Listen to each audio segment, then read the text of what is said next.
This is the letter that I sent to the U.S. Senator Ronald Lee Wyden, February 21st, 2019. Greetings.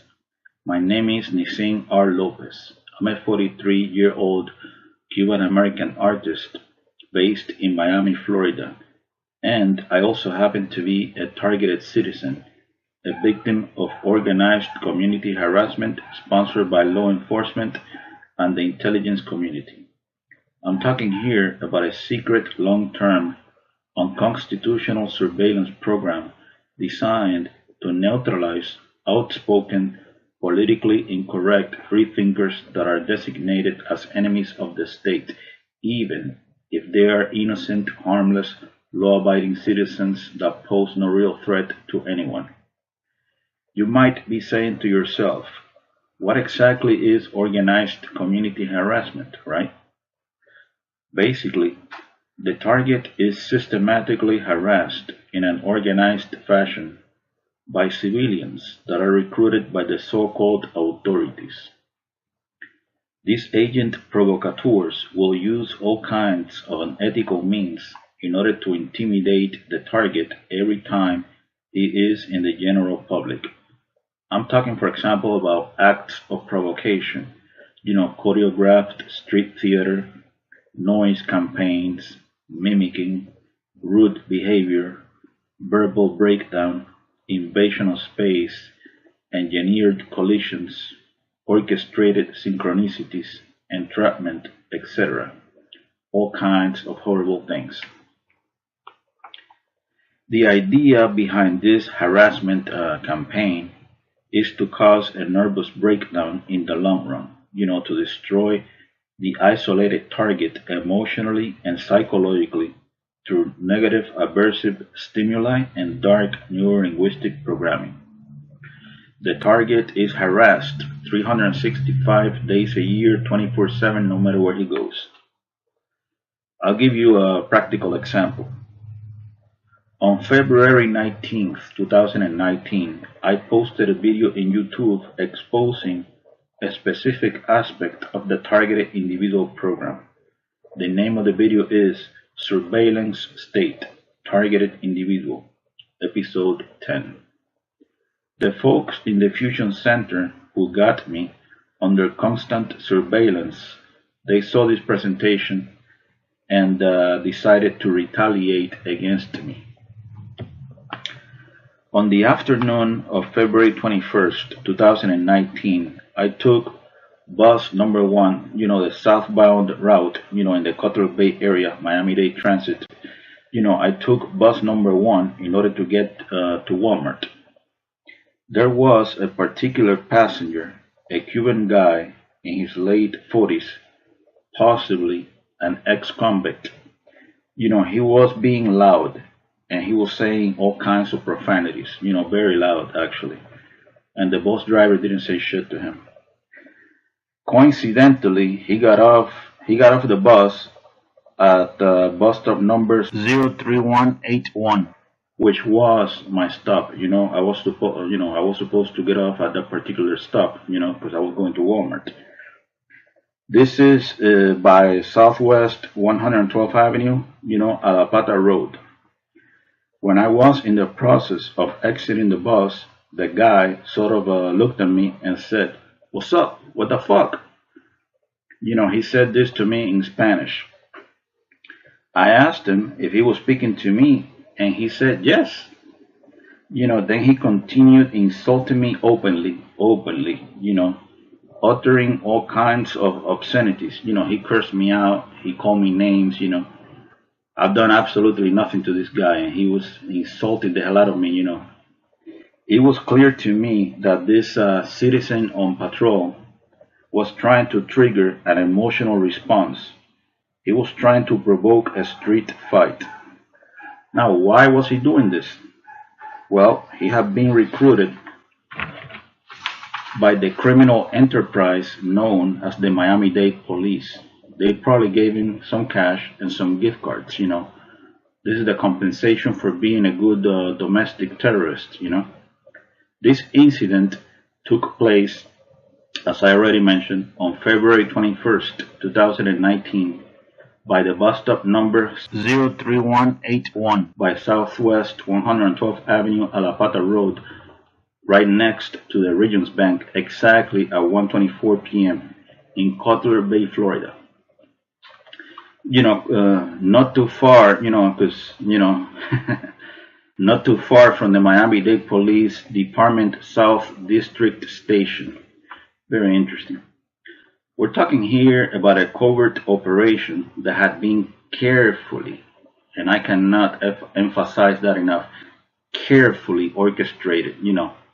The cops, they wanted me to engage so that they could arrest me and label me as a threat to public safety. Now check this out, because, this gets very interesting. There might be a possibility that this guy, who insulted the hell out of me, he insulted me mercilessly, there might be a possibility that this guy could be a sex offender. That's why I previously mentioned that this guy looked like an ex-convict.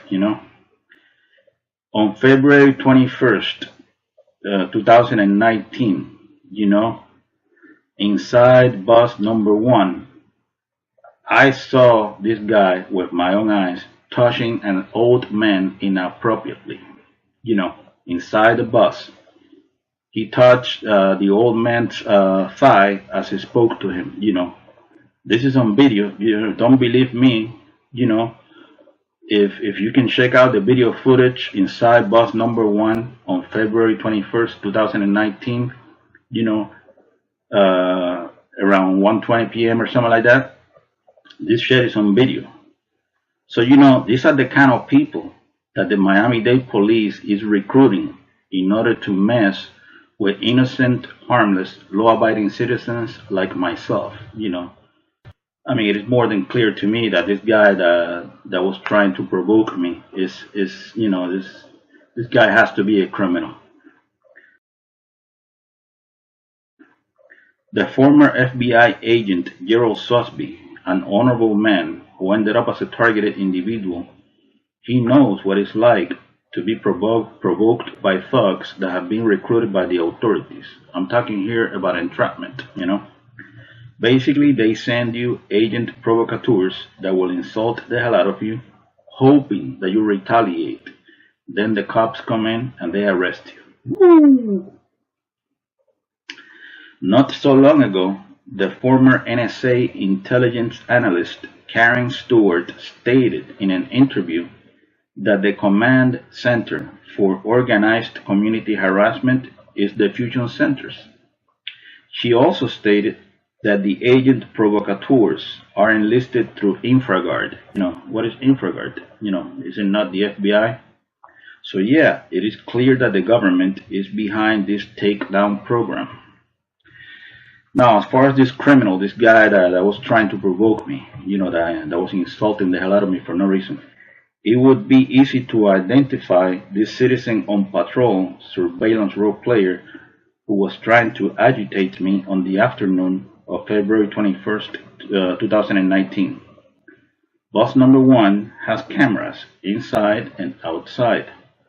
The incident took place by a specific bus stop number 03181. So, it would be easy to identify him.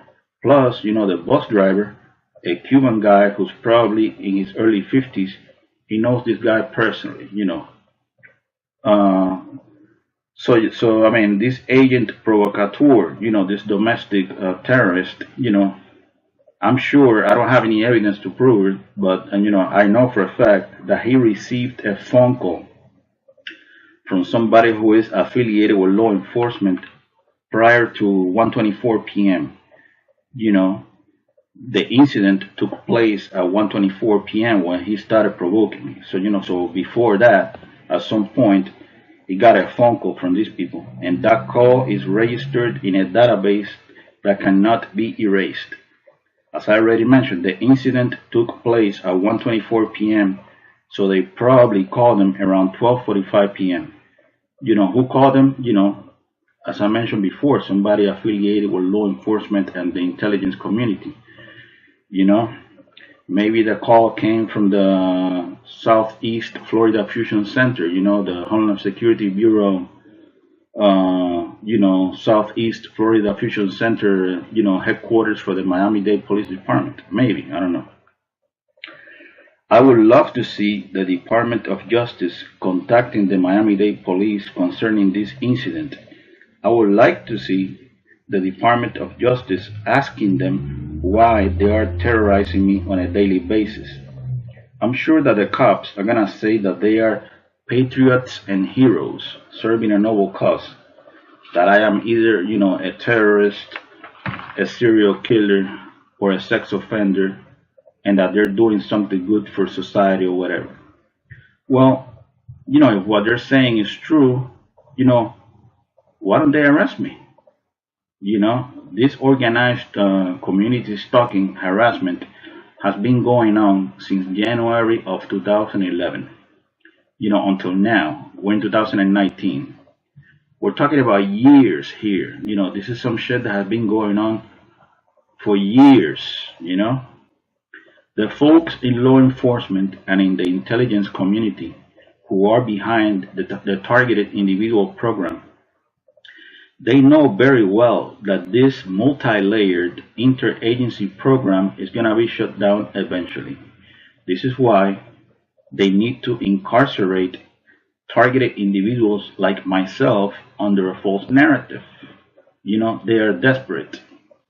When the program is finally unmasked on national TV for everyone to see in the near future, they're gonna say something like this: "Oh, Your Honor, excuse me, Your Honor, we did nothing wrong. We were protecting America, Your Honor." You know, these domestic terrorists are desperate to justify the existence of the targeted individual program. They need to justify a multi-trillion-dollar national security, counterterrorism, corporate military intelligence, police state complex. It's all about power and control. So, and then, the ending of the letter. Thank you very much for your time, and I apologize for any inconvenience. Please help me out.